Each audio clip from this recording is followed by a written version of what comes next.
तो शुरू करने से पहले I want to tell you guys कि मैं इस मानवा को ओन नहीं करती हूँ, तो अगर आपको इस मानवा को पढ़ना है तो प्लीज ऑथर के ऑफिशियल पेज पर जाकर ही पढ़ें। चेयॉन मैंशन में टेबल पर बैंक बुक्स और फाइल रखी थी। तेसन कहता है आखिरकार इस सब के पीछे सुमन था। डायरेक्टर हाँ बताता है उन्होंने बाकियों से यंग मास्टर को टेस्ट करने के लिए कहा और उन सब में प्रेसिडेंट यू जिगैंग आगे आया ये कहते हुए कि वो ये करेगा। तेसन सवाल करता है और तुमने जिगैंग के साथ क्या किया? डायरेक्टर हाँ सीधा कहता है हम उसे हॉस्पिटल ले गए, सर्जरी करनी पड़ी, लेकिन अब वो अपना बायां हाथ कभी इस्तेमाल नहीं कर पाएगा। तेसन कहता है फिर भी उसने मेरे लिए 30 साल मेहनत की है, उसे जिंदा रखो और इतना दे देना कि बाकी जिंदगी शांति से गुजार सके और उसे रिटायर कर दो। डायरेक्टर पूछता है और दोनों प्रेसिडेंट चेयॉन उनका क्या करना है? क्या वार्निंग देना सफिशिएंट रहेगा? तेसन गहरी आवाज में कहता है उनका मामला मैं खुद संभालूंगा। वहीं दूसरी तरफ ऑफिस में सुमन चौंक कर कहता है क्या यू जिगैंग? सोहन घबराया हुआ था। डायरेक्टर हाँ ने हथौड़े से उसके दोनों हाथ तोड़ दिए। ये क्या हो रहा है ह्यूंग? मुझे तो लग रहा है पापा को सब पता चल चुका है। सुमन हक्का बक्का रह जाता है। तभी अचानक फोन बज उठता है। सुमन कॉल उठाकर चिल्लाता है अब क्या है? मैंने कहा था ना डिस्टर्ब मत करना। कॉल के दूसरी तरफ से आवाज आती है माफ कीजिए प्रेसिडेंट, वो चेयरमैन का कॉल है। सुमन फौरन चौकन्ना हो जाता है। तेसन कहता है सुमन सुहान भी है ना तुम्हारे साथ? सुमन जल्दी से कहता है जी हाँ पापा। तेसन पूछता है क्या तुमने म्योंगडोंग के बॉसेस से कहा कि वो मुह्यूक को टेस्ट करे? सुमन हकला जाता है। टेस्ट? नहीं पापा, मैं ऐसा क्यों करूँगा? मैंने तो बस कहा कि उसका ध्यान रखे। तेसन कुछ सेकंड के लिए चुप रहता है, फिर कहता है बेवकूफ, तुम्हारी उम्र हो गई है और दिमाग अभी भी बच्चा है। सिर्फ 20 साल के लड़के से डरकर तुमने ये सब किया? तुम्हारे इन हरकतों को देखकर तो सच में सोचना पड़ेगा कि मुह्यूक को अपना वारिस बनाओ या नहीं। सुमन घबराकर कहता है पापा मैं सच कह रहा हूँ, मैंने सच में। तेसन तुरंत कहता है बस मुझे कुछ नहीं सुनना। अगर मैंने दोबारा कभी सुना कि तुमने मुह्यूक के साथ कुछ करने की कोशिश की तो मैं तुम्हें बिना एक पैसे दिए इस फैमिली से बाहर फेंक दूंगा। सुमन कहता है पापा आप ये कैसे कर सकते? लेकिन कॉल वहीं कट हो जाता है। सोहान पूछता है क्या हुआ ह्यूंग, पापा ने क्या कहा? सुमन फ्रस्ट्रेट होकर गुस्से में फोन उठाकर दीवार पर दे मारता है। किम मुह्यूक, उस हरामी ने मेरे और पापा के बीच में आने की हिम्मत कैसे की? चेयॉन मैंशन में तेसन चौंकते हुए कहता है क्या प्रेसिडेंट इलेक्ट के मैमसम हाउ काउंसिल को रीऑर्गेनाइज कर रहे हैं? दरअसल हाउ काउंसिल उस वक्त की मिलिट्री के अंदर काम करने वाली एक प्राइवेट ऑर्गेनाइजेशन थी। डायरेक्टर हाँ जवाब देता है जी, लगता है जैसे ही वो ऑफिस में आएगा वो पूरी मिलिट्री स्ट्रक्चर बदल देगा। शायद इसीलिए वो हाउ काउंसिल की एग्जिस्टिंग टीम को हटा रहा है। इसी वजह से हाउ काउंसिल के मेंबर्स इन दिनों बार बार मीटिंग कर रहे हैं। तेसन कहता है ऑफिस ज्वाइन करने से पहले ही वो हाउ काउंसिल को हटाने की पूरी तैयारी कर रहा है। ऐसा लगता है इस बार प्रेसिडेंट इलेक्ट ने सच में ऐसा करने की ठान ली है। डायरेक्टर कहता है मिलिट्री रेजिम के दौरान उसे बहुत नुकसान उठाना पड़ा था। उसने रेजिम को गिराने के लिए उस वक्त हाउ के साथ हाथ मिलाया होगा, लेकिन आगे चलकर वो टिक पाएंगे या नहीं ये नहीं पता। तेसन कहता है पर क्या मिलिट्री इतनी आसानी से ये होने देगी? ये देश अब भी सैनिकों का देश है। डायरेक्टर हाँ जवाब देता है कुछ लोग तो कू डेटा की पॉसिबिलिटी को लेकर डर भी रहे हैं। तेसन गंभीर हो जाता है। कू डेटा? हाँ। इतना कहकर वो धीरे से मुह्यूक की तरफ देखता है।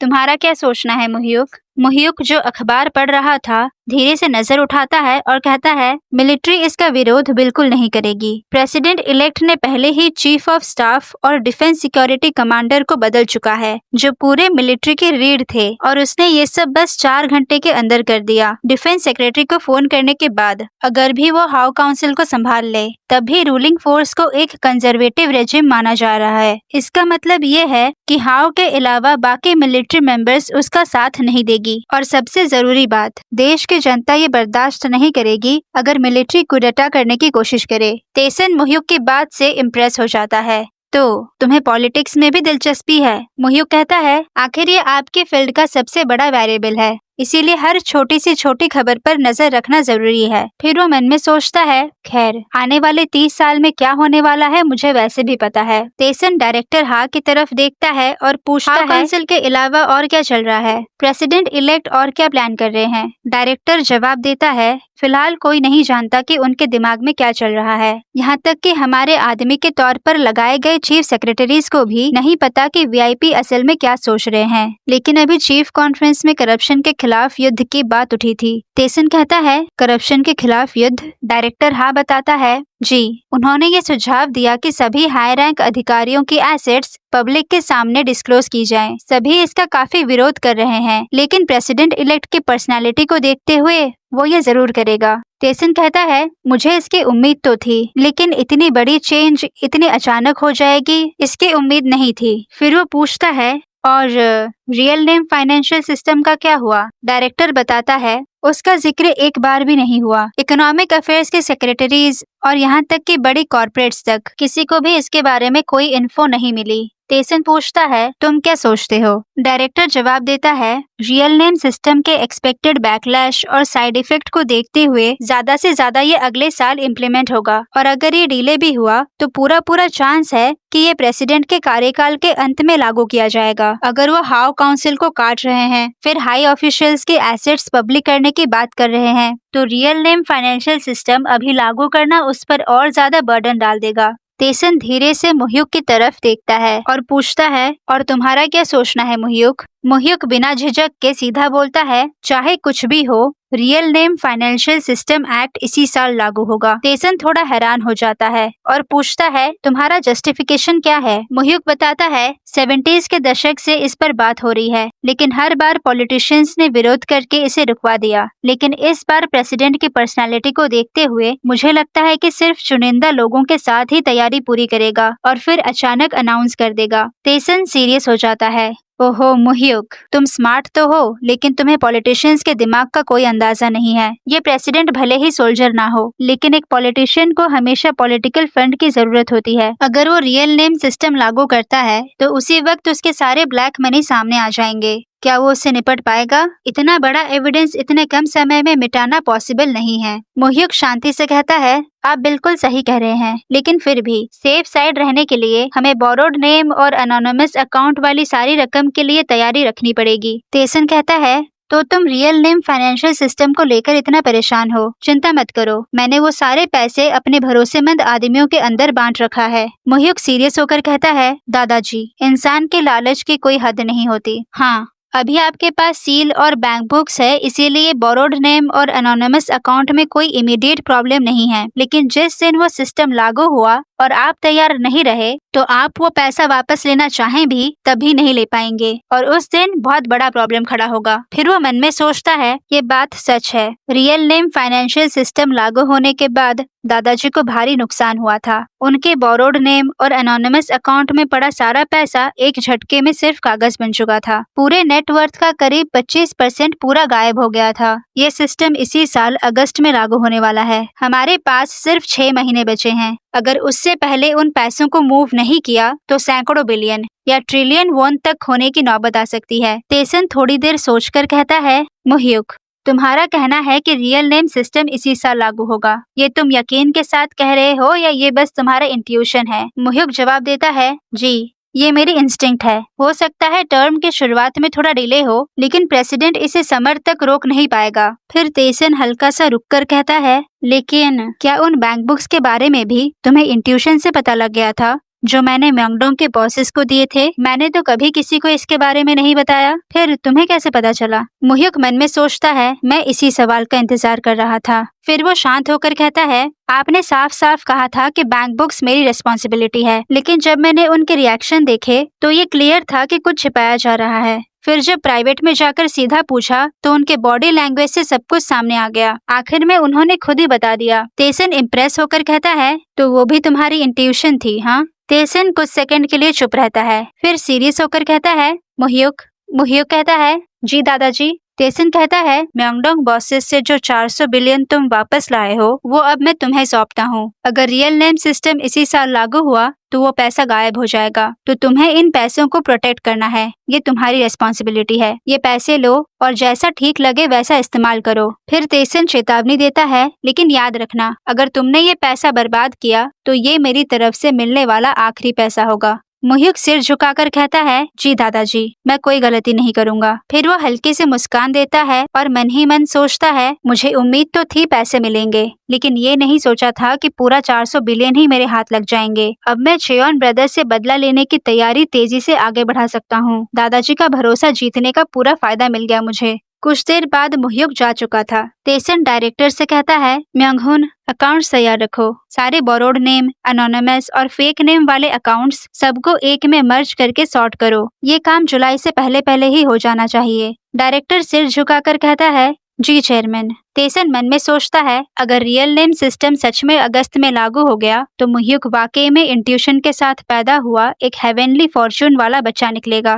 25 फरवरी 1993 को 14th प्रेसिडेंट किम मैमसम का इनॉग्रेशन सेरेमनी था। ये पहली बार था जब एक मिलिट्री लीडर की जगह पर एक सिविलियन गवर्नमेंट आई थी। उसने आते ही हाउ काउंसिल डिसॉल्व कर दी और पब्लिक ऑफिशियल्स के एसेट्स डिस्क्लोज कर दी। इन सब के बीच वो चुपचाप financial real name system launch करने की तैयारी भी कर रहा था। वहीं दूसरी तरफ कोरिया यूनिवर्सिटी की 1993 एडमिशन सेरेमनी में मुह्युक को सर्टिफिकेट मिल रहा था। हॉल तालियों से गूंज उठती है। बाहर निकलते ही म्योंगसू उबासी लेते हुए कहता है, यार बहुत बोरिंग था। फिर वो पूछता है, अब क्या करें? क्लासेस तो कल से स्टार्ट हो रही है। मुह्युक कहता है, सोच रहा था जाकर लाइब्रेरी चेक करूं। म्योंगसू कहता है, क्या लाइब्रेरी? ओए पागल है क्या? पहले ही दिन पढ़ाई करेगा तू? मुह्युक शांति से कहता है, कॉलेज में है तो कम से कम लाइब्रेरी तो देख ही ले। म्योंगसू उसकी तरफ शक भरी नजरों से देखने लगता है। मुह्युक पूछता है, क्या हुआ? तू मुझे ऐसे क्यों देख रहा है? म्योंगसू मजाकिया लिहाज में मुह्युक के गले पर हाथ डालता है और उसे कसकर पकड़ लेता है और कहता है, ये बता, तेरी सियोल वाली एक्सेंट इतनी नेचुरल कैसे है? तू तो मेरे साथ ही सियोल आया है।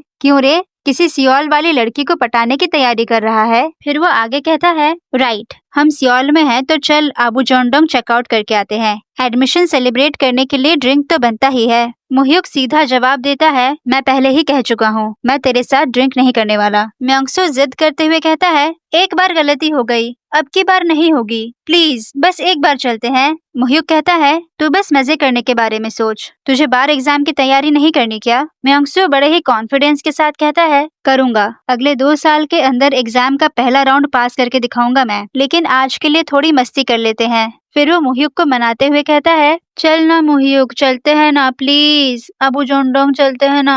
मुह्युक आखिरकार मान जाता है, ठीक है चलते हैं, लेकिन थोड़ी सी ड्रिंक करके वापस आ जाएंगे। म्योंगसू खुश होकर कहता है, यस, बस यही चाहिए था। इसके बाद मुह्युक और म्योंगसू क्लब में आते हैं। लाइट्स, लाउड म्यूजिक और डांस करते लोग, पूरा माहौल एनर्जेटिक था। म्योंगसू डांस करते हुए एक्साइटेड होकर कहता है, ओहो, ये है यूथ की असली खुशबू। फिर वो मुह्युक की तरफ देखता है और कहता है, वाओ मुह्युक, देख ये रॉक कैफे है, बुसान में ये सब नहीं मिलता। यहाँ नाइट क्लब जैसे टेबल बुकिंग नहीं करनी पड़ती, यहाँ बस डांस करो और मस्ती करो। मुह्युक बस हल्की सी मुस्कान देता है। तभी पीछे से 2 लड़कियाँ उसके पास आती है। ओ, ये तो सच में वही है। मुह्युक पलटकर देखता है। एक लड़की कहती है, तुम वही हो ना, कोरिया यूनिवर्सिटी के टॉप स्टूडेंट किम मुह्युक? मैं तो सोचती थी तुम एक मॉडल स्टूडेंट हो जो सिर्फ पढ़ाई करता है, लेकिन तुम भी ऐसी जगहों पर आते हो। हाँ? फिर वो मुस्कुराते हुए कहती है, हम तुम्हारे सीनियर हैं, कोरिया यूनिवर्सिटी 2nd ईयर। मैंने सुना था तुम एंट्रेंस एग्जाम में परफेक्ट स्कोर लाए हो, इसीलिए मैं सेरेमनी भी देखने गई थी। फिर वो बगल वाली कुर्सी पर बैठते हुए कहती है, वाओ, पास से तो और भी अच्छे दिखते हो तुम। यकीन नहीं हो रहा कि कंट्री का टॉप लॉ स्टूडेंट इतना गुड लुकिंग भी है। हम साथ बैठे तो कोई प्रॉब्लम तो नहीं है ना? मुह्युक बॉटल हाथ में लिए शांति से कहता है, नहीं सुन बे, वैसे भी मैं ये ड्रिंक खत्म करके निकलने ही वाला था। मुह्युक उठने ही वाला होता है कि तभी म्योंगसू अचानक बीच में आ जाता है। हमें कोई प्रॉब्लम नहीं है, आज तो खुलकर मस्ती करेंगे। इसके बाद चारों टेबल पर बैठकर बात करने लगते हैं। लड़की म्योंगसू की तरफ देखकर कहती है, वो मुह्युक है और तुम ली म्योंगसू, है ना? तभी दूसरी लड़की सवाल करती है, क्या तुम दोनों पहले से दोस्त थे? म्योंगसू तुरंत जवाब देता है, हाँ, बचपन से। लड़की म्योंगसू से पूछती है, तुम सियोल के नहीं लगते।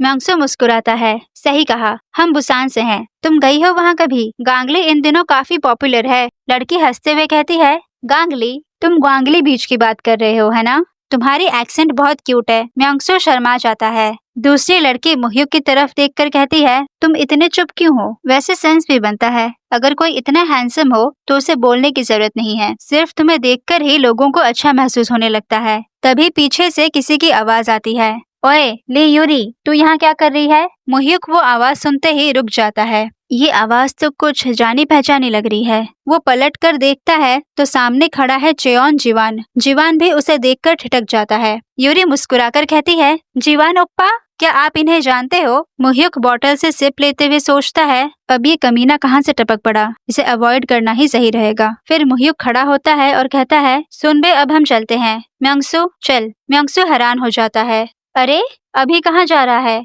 नूनास के साथ थोड़ा और ड्रिंक कर लेते हैं। मुह्युक धीमे से कहता है, तो एक ग्लास बियर पी और निकल। फिर वो जीवान की तरफ देखते हुए कहता है, हमें माइंड मत करो और आराम से एंजॉय करो। फिर वो धीरे से हल्की सी मुस्कान के साथ कहता है, बस ज्यादा ओवर मत करना और फिर से झगड़ा मत शुरू कर देना। जीवान ह्युंग। जीवान के चेहरे पर सीधा गुस्सा आ जाता है। मुह्युक मुड़कर निकलने लगता है। तभी यूरी उसके पीछे आती है और कहती है, हे कांग मुह्युक, कहाँ जा रहे हो? तभी अचानक जीवान यूरी का हाथ कसकर पकड़ लेता है और कहता है, तुम ऐसे लोगों के साथ क्यों घूमती हो? बाहर से तो बड़ा हाई क्लास दिखाती हो और ऐसे लोगों के साथ घूम रही हो। यूरी उसे घूरते हुए हाथ छुड़ाती है। तुम्हें क्या प्रॉब्लम है? मैं किसके साथ घूमूं इससे तुम्हें क्या लेना देना? हाथ छोड़ो मेरा। मुह्युक ये सब देखकर सोचता है, हर बार जब मैं पीने आता हूँ किसी न किसी झमेले में फंस ही जाता हूँ। वहीं यूरी झटके से हाथ छुड़ाने की कोशिश करती है। क्या पागल हो गए हो ओप्पा? हाथ छोड़ो मेरा। मुह्युक आगे बढ़ता है और शांत तरीके से जीवान के कंधे पर हाथ रखता है और कहता है, ह्युंग बस करो, छोड़ो इसे। जीवान गुस्से से हाथ झटक देता है। दूर हट हरामी, तू होता कौन है मुझे छूने वाला? मुह्युक मन ही मन सोचता है, चेयोन जीवान बचपन से किसी न किसी झगड़े में पड़ता आ रहा है और दादाजी को ये बात हमेशा परेशान करती रही। फिर मुह्युक धीरे से उसके कान के पास आकर कहता है, चेयोन जीवान, सच बोलूं तो मुझे ये बात किसी को नहीं बतानी कि मैं तुझे जानता हूँ। ये काफी शर्मनाक है, लेकिन फिर भी यहाँ बहुत लोग हैं। खामखा सीन मत बना, क्योंकि फिर आखिर में संभालना दादाजी को पड़ेगा। जीवान ये सुनकर गुस्से से कहता है, कमीने, क्या कहा तूने? आज तो तुझसे हिसाब खत्म करके रहूंगा। फिर वो अचानक चिल्लाता है, ओए लड़कों। उसके दोस्त भीड़ से निकलकर पास आते हैं। उनमें से एक कहता है, अरे हम तो मजे कर रहे थे, क्यों बुलाया? ये बंदा कौन है? मुह्युक मन में सोचता है, जैसा सोचा था, ये अकेला नहीं आया है। जीवान हंसते हुए कहता है, ये एक कॉकरोच है जो हमारे घर में रेंगते हुए आ गया। पीछे खड़ा आदमी ठंडी हंसी के साथ कहता है, ओ तो ये है वो लड़का, बस कुचल दे इसे और बाकी तुम पर छोड़ दे, है ना? जीवान मुस्कुराता है, सही कहा, वैसे ये हमारे लिए कोई पहली बार तो नहीं है। फिर मुह्युक पीछे खड़े म्योंगसू से कहता है, म्योंगसू इन सीनियर नूनास को लेकर बाहर निकल। म्योंगसू घबराकर पूछता है, लेकिन सब ठीक तो रहेगा ना? मुह्युक जवाब देता है, क्या तू भूल गया मैं कौन हूँ? जिस पे म्योंगसू सामने लड़कों के तरफ इशारा करते हुए कहता है, मैं तेरी बात नहीं कर रहा था, मैं इनकी बात कर रहा हूँ। ये लोग बचेंगे या नहीं? इतने में एक लड़का मुह्युक को घूंसा मारने के लिए झपटता है, लेकिन मुह्युक बड़े ही आसानी से उसे डॉज कर देता है और एक जोरदार पंच मार के उसे दूर गिरा देता है और मुस्कुराते हुए कहता है, ऑफ कोर्स नॉट। कुछ देर बाद क्लब पूरा शांत, जमीन पर टूटी बोतलें और जख्मी लड़के पड़े होते हैं। जीवान घबराया हुआ चारों तरफ देखता है। उसके सारे दोस्त जमीन पर पड़े हैं। मुह्युक धीरे से उसके पास आता है, ठंडी और धमकी भरी आवाज में कहता है, जीवान, इन जैसे लड़कों के साथ घूमना और गुंडों की तरह बिहेव करना बंद कर। तुझे क्या लगता है दादाजी को ये सब नहीं पता? एक स्पॉइल्ड ब्रैट बनना बंद कर दे। जीवान के माथे पर पसीना आ जाता है। मुह्युक मन में सोचता है, यकीन नहीं होता ये चेयोन फैमिली का बड़ा पोता है। मुह्युक की आवाज अब और भी ठंडी हो जाती है और वो कहता है, अगर ये सब दोबारा हुआ तो मुझे फर्क नहीं पड़ेगा कि तुम मेरे कजन हो या ह्युंग, मैं बिल्कुल बर्दाश्त नहीं करूंगा, समझे? जीवान घबराते हुए जवाब देता है, हाँ समझ गया। मुह्युक मुड़ते हुए आखिरी चेतावनी देता है, यहाँ बाकी सब खुद संभालो और ध्यान रखना कि इस बारे में मुझे कोई परेशान ना करे। फिर वो नजरें शार्प करते हुए कहता है, अगर ऐसा हुआ तो हमें दोबारा मिलना पड़ेगा, ह्युंग। जीवान गुस्से और डर के बीच खड़ा रहता है, दांत भींचता हुआ कुछ नहीं कह पाता। यूनिवर्सिटी में क्लास चल रही होती है, सारे बच्चे बैठे हैं। प्रोफेसर कहता है, बताओ हमारे देश के कॉन्स्टिट्यूशन के आर्टिकल 1 सेक्शन 1 में क्या लिखा है? एक स्टूडेंट फट से जवाब देता है, रिपब्लिक ऑफ कोरिया एक डेमोक्रेटिक रिपब्लिक है। प्रोफेसर सिर हिलाकर कहता है, सही कहा। और आर्टिकल 1 सेक्शन 2? पूरी क्लास चुप हो जाती है, किसी को जवाब नहीं आता। प्रोफेसर कहता है, सोवरेनिटी लोगों में रहती है और पूरा स्टेट अथॉरिटी लोगों से आती है। भले ही तुम आगे जाके जज बनो, वकील बनो या प्रोसिक्यूटर बनो, बार एग्जाम निकालने के बाद भी ये 2 लाइन हमेशा याद रखना। ये भूल गए तो असली लीगल प्रोफेशनल नहीं कहलाओगे। मुह्युक पूरी क्लास बड़े ही ध्यान से सुन रहा होता है। इसके बाद क्लास खत्म होती है, सब बाहर निकलते हैं। म्योंगसू कंधे पर हाथ मारते हुए कहता है, ओए मुह्युक, आज रात यंगसंग से मिलने का प्लान याद है ना? मोह्युक हल्की सी स्माइल के साथ कहता है, हाँ हाँ याद है। वो अभी आजकल ट्रेनिंग में इतना बिजी रहता है कि मुश्किल से मिलना होता है। सडनली पीछे से कोई आवाज देता है, मोह्युक। दोनों पलटकर देखते हैं तो एक बहुत खूबसूरत लड़की खड़ी होती है। लड़की कहती है, तुम किम मोह्युक हो ना? म्योंगसू की आंखें फटी की फटी रह जाती है। वाओ, कितनी सुंदर है। मोह्युक, ये है कौन? लड़की मोह्युक की तरफ देखकर कहती है, मैं चियोन जिसू हूँ, तुम जानते हो मुझे, है ना? मोह्युक मन में सोचता है, इस जिंदगी में हम पहली बार मिल रहे हैं, लेकिन ये जानी पहचानी एक्सप्रेशन, ये आंखें मैं अच्छे से पहचानता हूँ। चेयोन सुमन की बेटी और सैमसंग ग्रुप के चेयरमैन की पोती चेयोन जिसू। पिछली जिंदगी में उसने मुझे एक कीड़े की तरह देखा था जब मैं चेयोन फैमिली की गंदगी साफ कर रहा था। जिसू कहती है, क्या तुम्हारे पास थोड़ा टाइम है? मुझे तुमसे कुछ बात करनी है। वहीं म्योंगसू पीछे पूरा शॉक्ड खड़ा था। सीन कट होता है पार्किंग लॉट कार के अंदर। जिसू कहती है, सॉरी थोड़ा लेट इंट्रोडक्शन हुआ, दादाजी से काफी वक्त से नहीं मिली हूँ। सुनने में आया है कि तुम एंट्रेंस एग्जाम में परफेक्ट स्कोर लाए थे और लॉ स्कूल में भी टॉप किया है, इम्प्रेसिव। मैं भी यहीं पढ़ती हूँ, बिजनेस एडमिनिस्ट्रेशन डिपार्टमेंट में। मोह्युक सीधा कहता है, तुम यहाँ क्यों आई हो? मुझे इसके बाद एक फ्रेंड से मिलना है, तो जल्दी करो। जिसू हल्की सी सांस लेती है, काफी कोल्ड हो तुम, आखिर मैं तुम्हारी कजिन हूँ और आज हम पहली बार मिल रहे हैं। मोह्युक बिना एक्सप्रेशन बदले कहता है, वेल मेरे अंकल्स पिछले कुछ दिनों से मुझे बहुत अच्छी तरह से एजुकेट कर रहे हैं और तुम उन्हीं की बेटी हो तो अलर्ट रहना तो बनता है। जिसू हल्की सी मुस्कान के साथ कहती है, वो बात सुना है मैंने उसके बारे में। वैसे सुना है कि तुमने म्योंगडोंग के सारे बॉसेस को डोमिनेट कर दिया। मैं वो किस्सा सुनकर तुम्हारे पास आई हूँ। मोह्युक हैरानी से उसे देखता है। जिसू धीरे से अपना हाथ आगे बढ़ाती है और कहती है, मोह्युक चलो एक अलायंस बनाते हैं। मोह्युक कहता है, अलायंस? फिर जिसू बताती है, सच कहूँ तो मुझे दादाजी के लोन बिजनेस में कोई इंटरेस्ट नहीं है और ना ही मुझे इस बात से फर्क पड़ता है कि तुम वो काम उनसे सीख रहे हो या नहीं। मेरा इंटरेस्ट सिर्फ सैमसंग ग्रुप है। मोह्युक मन में सोचता है, सैमसंग ग्रुप? तो इसका मतलब ये था। जिसू बिल्कुल सीधे कहती है, मेरा टारगेट सैमसंग ग्रुप है। अगर तुम मेरी मदद करो तो मैं भी तुम्हें दादाजी के सक्सेसर बनने में मदद करूंगी। तुम्हारे आने से पहले सबको यही लग रहा था कि चेयोन जीवान ही सक्सेसर बनेगा, लेकिन अब चीजें बदल गई है। अंत में लड़ाई तुम्हारे और मेरे भाई के बीच होगी। अगर हम अलायंस बनाए और मैं तुम्हें यूजफुल इंफॉर्मेशन देती रहूं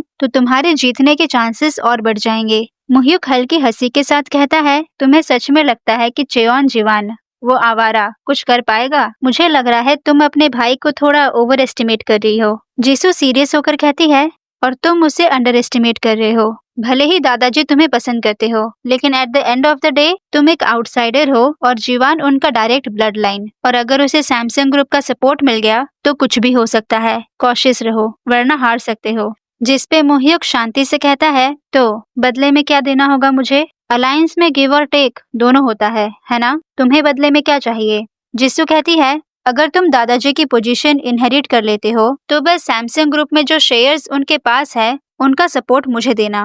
मोह्युक डाउट करते हुए पूछता है, मुझे ये बात समझ नहीं आ रही। अगर चेयोन जीवान सक्सेसर बन गया तो वो तो तुम्हें वैसे भी हेल्प करेगा, आखिर वो तुम्हारा सगा भाई जो है। जिसू हंसने लगती है, हाँ चेयोन जीवान। फिर वो अचानक सीरियस टोन में कहती है, अगर उसने दादाजी का बिजनेस संभाल लिया तो पूरा सैमसंग ग्रुप निगलने की कोशिश करेगा। वो हद से ज्यादा एम्बिशियस है, ये करने में वो बिल्कुल हेजिटेट नहीं करेगा। मोह्युक कामली कहता है, और तुम्हें लगता है कि सिर्फ मेरे सपोर्ट से तुम सैमसंग ग्रुप टेक ओवर कर सकती हो? जितना मुझे पता है सैमसंग ग्रुप के सक्सेशन प्लान पहले से ही सेट है।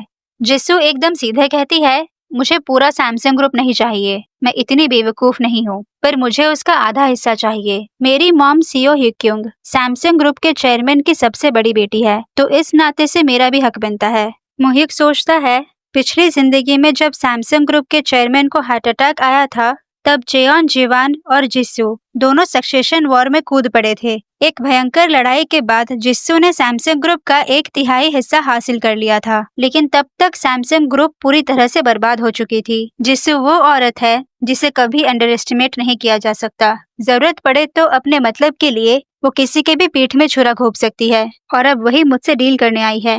मोह्युक कहता है, फिर भी इस डील में नुकसान सिर्फ तुम्हारा ही है। जिसू थोड़ा हैरान होकर कहती है, क्या मतलब? मोह्युक जवाब देता है, मतलब ये कि इस पूरे डील में तुम्हें मेरा सिर्फ एक प्रॉमिस मिल रहा है। अगर मैं दादाजी का सक्सेसर नहीं बन पाया तो तुम्हें कुछ नहीं मिलेगा, और अगर मैं बन भी गया तो मैं चाहूँ तो बाद में तुम्हें बिट्रे कर सकता हूँ। जिस्सू कुछ देर सोचती है, फिर कहती है, तुम सही कह रहे हो, मैं डिसएडवांटेज में हूँ, लेकिन मैं ये नहीं देख सकती कि चेयोन जी-वन दादाजी की पूरी लेगेसी टेक ओवर कर ले। मोह्युक हैरान हो जाता है। जिस्सू आगे कहती है, वो कमीना बचपन से ही बिना मेहनत के सब कुछ पाता आया है। अगर सब कुछ उसे मिलना ही है तो उससे अच्छा तो ये होगा कि वो सब किसी और को मिल जाए। मोह्युक एक हल्की सी स्मर्क करता है, फिर कहता है, ठीक है, मैं इसके बारे में सोचूंगा। जिस्सू नूना। जिस्सू सिर हिलाकर कहती है, ठीक है, लेकिन जवाब जल्दी देना। अगर ना बोला तो मुझे कोई दूसरा तरीका ढूंढना पड़ेगा। समझ रहे हो ना मैं क्या कह रही हूँ? इसके बाद मोह्युक कार से उतर जाता है और जिस्सू गाड़ी स्टार्ट करती है और वहाँ से चली जाती है।